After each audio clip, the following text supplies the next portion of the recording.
ये कहानी है एक छोटे से गांव में रहने वाले दो दोस्तों की। भोला और मदन बचपन से ही बहुत अच्छे दोस्त थे। समय के साथ दोनों बड़े हो गए और दोनों का विवाह भी हो चुका था। भोला की पत्नी का नाम रूपाली है और उनकी एक छोटी सी बेटी भी है। भोला की पत्नी रूपाली बहुत समझदार और सहनशील है। मदन की पत्नी का नाम मीना है। उनके भी दो प्यारे प्यारे बच्चे हैं। भोला और मदन दोनों ही गांव के बड़े व्यापारियों के घर काम करते थे। उनकी मेहनत से जो पैसे आते थे वह दोनों अपनी अपनी पत्नी को दे दिया करते थे। लेकिन कुछ समय से भोला के पास कोई काम न होने के कारण उसे बहुत सी समस्याओं का सामना करना पड़ रहा था। आखिर ऐसा कब तक चलेगा? हमें घर चलाने के लिए पैसे की जरूरत है। घर में जो थोड़े बहुत पैसे बचे थे उनसे जैसे तैसे इस हफ्ते का खर्च तो चल गया, लेकिन अब क्या? अब तो वह भी खत्म हो चुका है। आप कब से घर पर बैठे हो? कोई काम क्यों नहीं ढूंढते? अरे मैं कोशिश तो कर रहा हूँ भाग्यवान। मुझे कोई काम मिलता ही नहीं तो मैं क्या करूँ? हाँ जानती हूँ, लेकिन आप और कोशिश क्यों नहीं करते?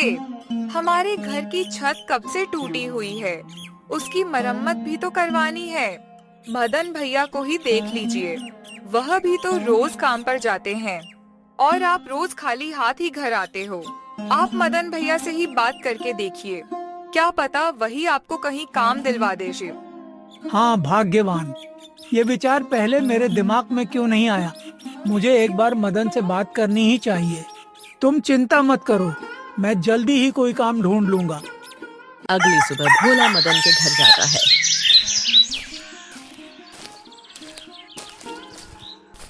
मदन के घर के बाहर पहुंचकर भोला उसे आवाज लगाता है। घर पर कोई है क्या? मदन भाई घर पर हो क्या? जरा बाहर तो आओ।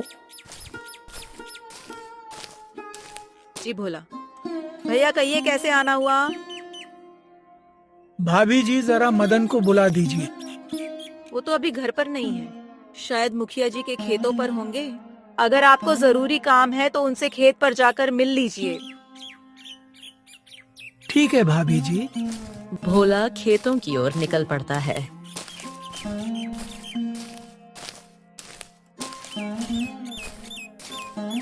अरे मदन भाई, क्या तुम्हारे यहाँ काम करने की कोई जगह है? अगर मुझे भी कोई काम मिल जाता तो अच्छा हो। देखो भोला, इस बारे में मुझे ज्यादा जानकारी नहीं है, लेकिन चाहो तो मेरे साथ सेठ जी के पास चलकर बात कर सकते हैं। अगर उन्हें जरूरत होगी तो वह जरूर रख लेंगे। ठीक है मदन भाई, मैं तो बस किसी भी तरह से काम करना चाहता हूँ। हाँ ठीक है, कल सुबह जल्दी आ जाना। ठीक है, तो फिर हम कल सुबह मिलते हैं।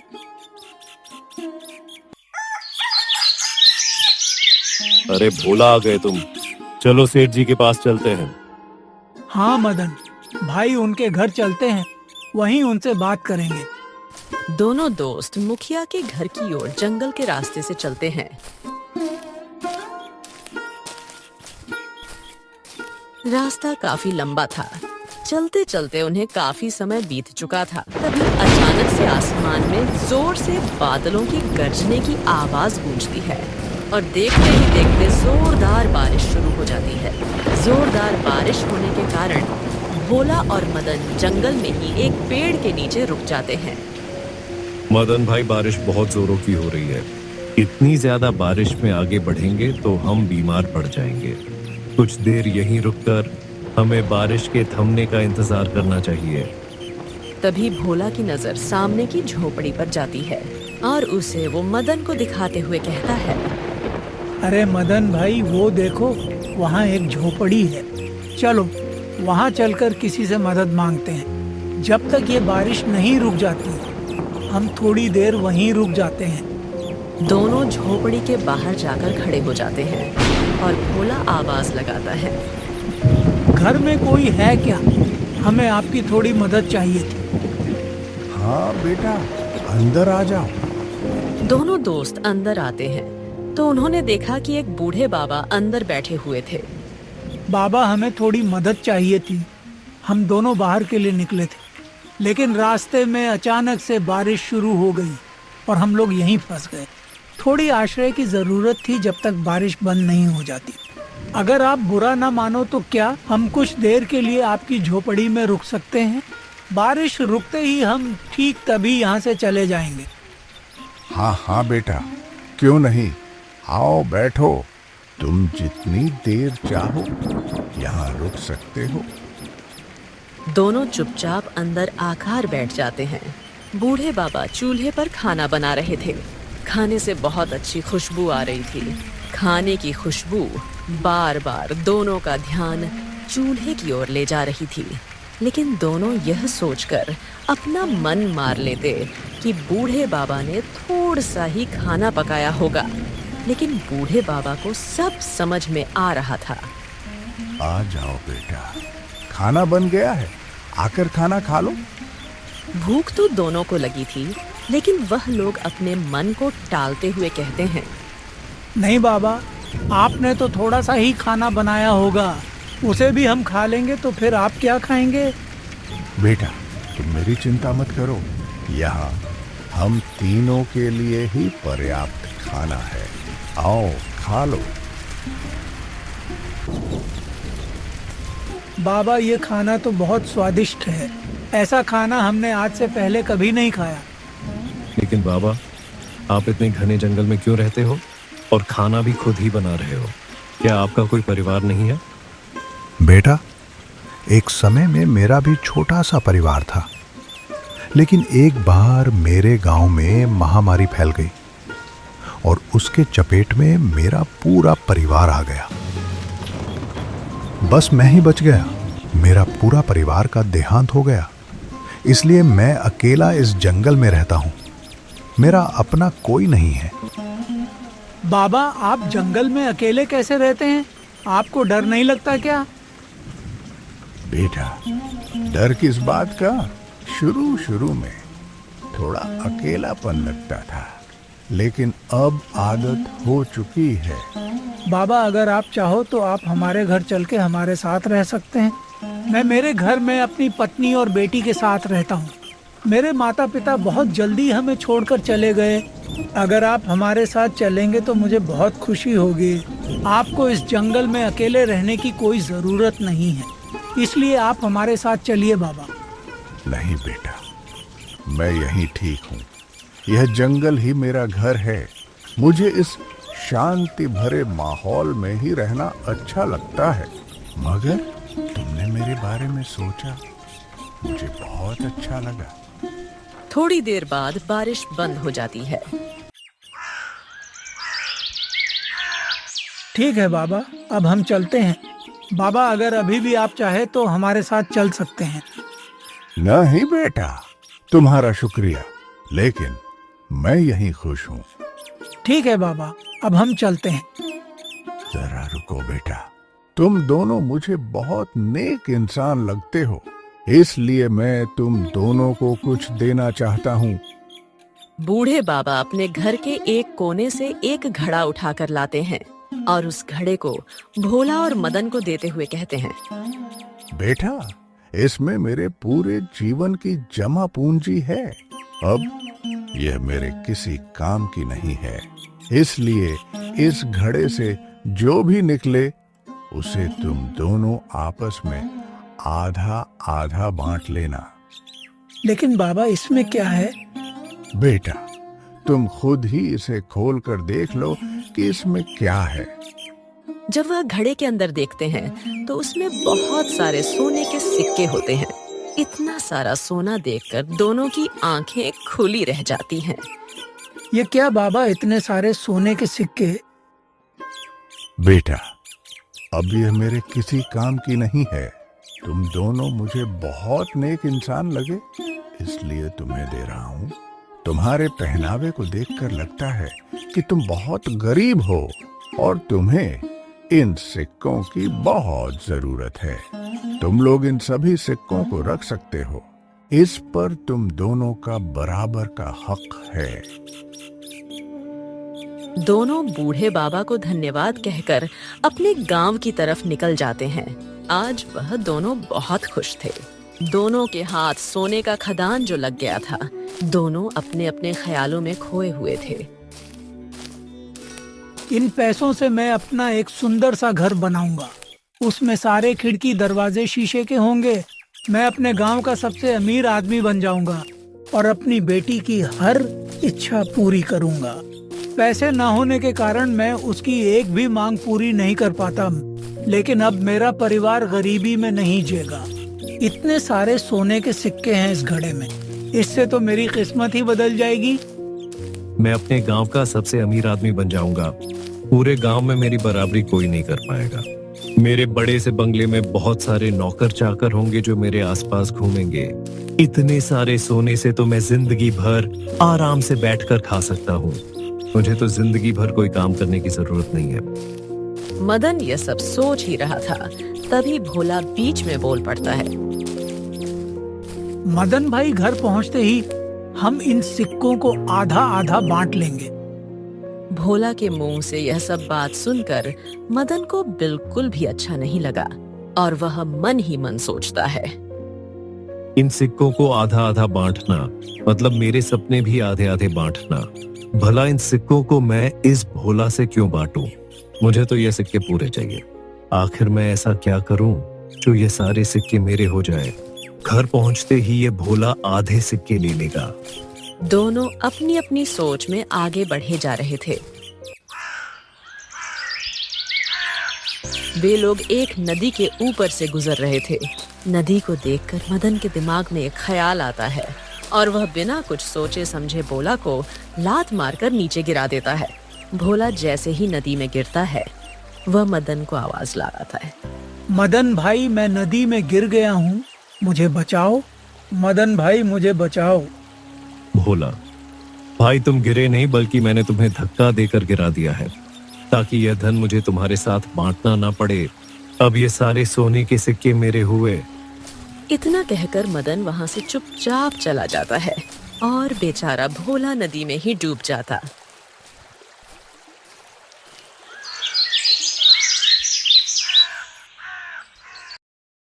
रात के समय जब लखन अपने घर की ओर जा रहा था, तभी उसने देखा कि भोला की पत्नी के घर के बाहर खड़े होकर भोला का इंतजार कर रही थी। जब रूपाली ने मदन को अकेले आते हुए देखा तो उसने पूछा, मदन भैया, भोला जी अभी तक घर नहीं आए, वह कहाँ रह गए? वह भी तो आपके साथ ही गए थे ना? मदन ने सारी बातों को छुपाते हुए कहा, हाँ बहन, हम दोनों साथ ही गए थे। मैंने अपने सेठ जी से मदन की बात भी करवाई थी। सेठ जी ने उसे कल से काम पर बुलाया था। इसके बाद भोला वहां से चला गया और मैं तो दिन भर अपना काम कर रहा था। मैं तो अभी अपना काम करके घर लौट रहा हूँ, तो भला मुझे कैसे पता होगा कि भोला कहाँ है? ये सुनकर भोला की पत्नी और भी घबरा जाती है।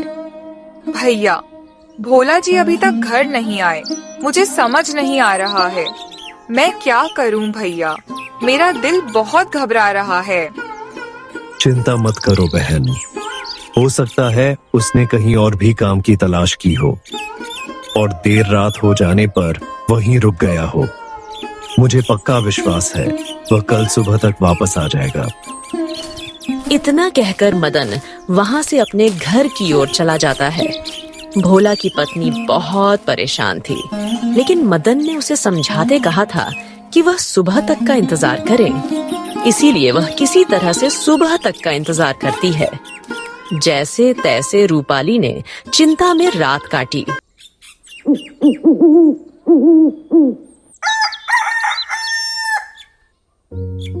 सुबह हो चुकी थी, मगर भोला अभी तक घर नहीं लौटा था। भोला की पत्नी को अब बहुत ज्यादा चिंता हो रही थी। वह मदन के घर जाती है।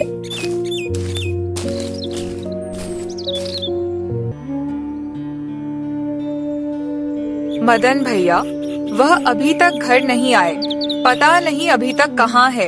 यह ठीक तो होंगे ना? मदन परेशान होने का दिखावा करता है और कहता है, चिंता मत करो बहन, मैं अभी जाता हूँ और भोला को ढूंढ कर लाता हूँ। इतना कहकर मदन वहां से चला जाता है और बाजार में जाकर बैठ जाता है। भोला अब कभी नहीं आएगा बहन जी, तुम्हें सारी जिंदगी ऐसे ही काटनी पड़ेगी। थोड़ी देर यहीं बैठा हूँ, बाद में जाकर बोल दूंगा कि मैंने भोला को बहुत ढूंढा लेकिन वह कहीं नहीं मिला। उसके बाद मैं सारे सोने को बेचकर बहुत सारे पैसे कमाऊं और इस गांव का सबसे अमीर आदमी बन जाऊंगा। अभी तक मैंने ये बात अपनी पत्नी को भी नहीं बताई है। घर जाकर सबसे पहले उसे ये बात बताऊंगा। कल रात में चुपचाप जाकर उन सोने के सिक्कों को कमरे में रख दिया था, लेकिन अगर मेरी पत्नी की नजर उन सिक्कों पर पड़ गई तो वह चिल्ला चिल्ला कर पूरे गांव को बता देगी। वैसे भी मुझे बहुत देर हो चुकी है, अब मुझे घर चलना चाहिए। मदन वहीं पर 4-5 घंटे बैठकर आराम करता है और फिर अपने घर चला जाता है। वह बहुत निराश होने का दिखावा करके भोला के घर पहुंचता है और रूपाली को आवाज देता है, बहन घर पर हो क्या? जरा बाहर तो आना। भोला की पत्नी बाहर आती है और वह उसे बताता है कि उसने भोला को बहुत ढूंढा लेकिन उसे भोला कहीं नहीं मिला।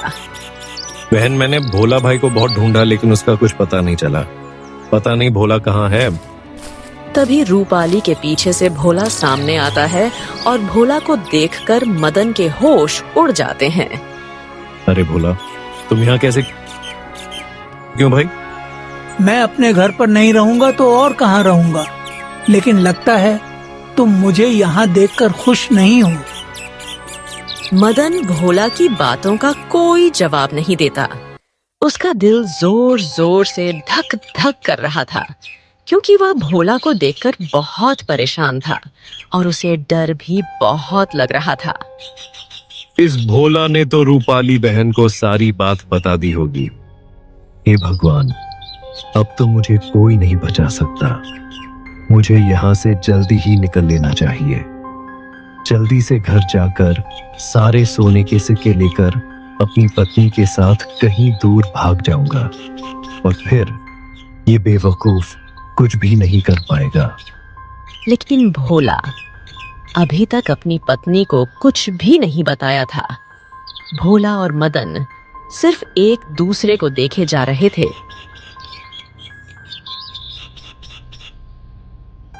बिना कुछ बोले मदन दबे पांव चुपचाप वहां से घिसक लेता है।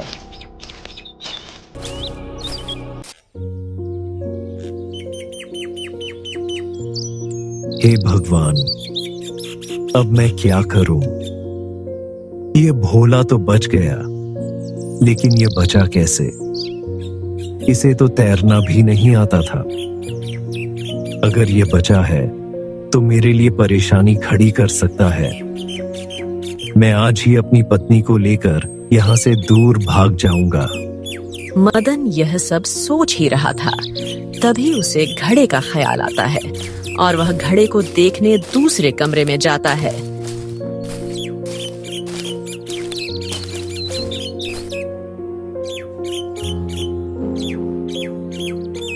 जब उसने घड़े के अंदर देखा तो सारे सोने के सिक्के काले पत्थर में बदल गए थे।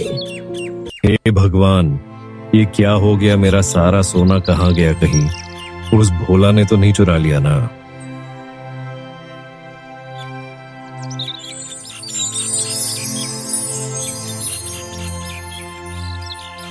बाबा, आप यहाँ कैसे? अपनी गंदी जुबान से मेरा नाम मत ले दुष्ट। तू बहुत बड़ा पापी है जिसने चंद सिक्कों के लिए अपने दोस्त की जान लेनी चाहिए। यही तुम्हारी सजा है। तुमने अपने दोस्त की जान लेने की कोशिश की। अब तुम्हारे पास न तुम्हारा वह दोस्त है और ना ही सोना। अब जिंदगी भर इन पत्थरों से ही खेलते रहना। और अमीर बनने के सपने देखना। पापा मुझे माफ कर दीजिए, मुझसे बहुत बड़ी गलती हो गई। मैं लालच में पड़ गया था। माफ उनको किया जाता है जो गलती करते हैं, लेकिन तुमने तो गुनाह किया है। दुष्ट इंसान किसी व्यक्ति की जान लेने की कोशिश की है तुमने, और अब यही तुम्हारी सजा है। इतना कहकर बूढ़े बाबा वहां से चले जाते हैं। मदन को अपने की पर बहुत पछतावा होता है। मदन अपने पास से वह सब कुछ गवा देता है जिसका उसने सपना देखा था। इधर भोला के मन में काफी उथल पुथल चल रही थी। मैं क्या करूं? पत्नी को सारी बात बताऊं या नहीं जो मेरे साथ हुआ? मदन ने मेरे साथ बिल्कुल भी ठीक नहीं किया, लेकिन मैंने रूपाली को सारी बताई तो वह मदन को पुलिस के हवाले कर देगी और मदन को बाकी की जिंदगी जेल के सलाखों के पीछे काटनी पड़ेगी। अगर ऐसा हुआ तो मदन के बीवी बच्चों का क्या होगा? मदन की गलती की सजा उसके परिवार को नहीं मिलनी चाहिए। उनके घर में तो एक मदन ही कमाने वाला है। मैं ऐसा नहीं कर सकता, लेकिन मदन ने मेरे साथ बिल्कुल भी अच्छा नहीं किया। मैंने कितने सारे सपने देखे थे अपने परिवार के लिए, उसने सब खत्म कर दिया और सारे सोने के सिक्के भी खुद ही ले गए। भोला यह सब सोच ही रहा था, तभी वह पर बूढ़े बाबा प्रकट हो जाते हैं। बूढ़े बाबा को देखकर भोला हैरान भी था और खुश भी। बाबा, आप यहाँ कैसे और आपको मेरे घर का पता कैसे मिला? भोला बेटा, मुझे हर जगह का पता मालूम है। मैं हर जगह आ सकता हूँ। इतना कहकर बूढ़े बाबा अपने से एक घड़ा प्रकट करते हैं। बाबा, ये तो वही घड़ा है ना जो आपने मुझे दिया था? हाँ भोला बेटा, यह वही घड़ा है और अब यह तुम्हारा हुआ। लेकिन बाबा, ये घड़ा तो मदन के पास था ना? मदन के पास जो होना चाहिए वह उसे मिल गया है, और तुम्हारे पास जो होना चाहिए वह यह है। अब तुम इस घड़े को अपने पास रखो।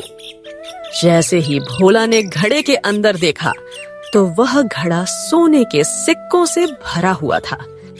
बाबा, इसमें तो बहुत सारे सोने के सिक्के हैं। यह सब तुम्हारा है, इसे संभाल कर रखना। इतना कहकर बूढ़े बाबा वहां से गायब हो जाते हैं। अजी, ये कौन थे और ये अचानक से कहाँ गायब हो गए? ये तो मुझे भी नहीं पता है। मैं तो इन्हें आम इंसान समझ रहा था, लेकिन लगता है ये कोई फरिश्ता थे जो हमारी मदद करने आए थे। जी, ये कौन थी और ये अचानक से कहाँ गायब हो गई? अजी, इतने सारे सोने के सिक्कों से तो हम बहुत अमीर हो जाएंगे और हमारे सारे सपने भी पूरे हो जाएंगे। हाँ, भाग्यवान है, इसे हम अपने सारे सपने पूरे करेंगे जो हमने देखा था।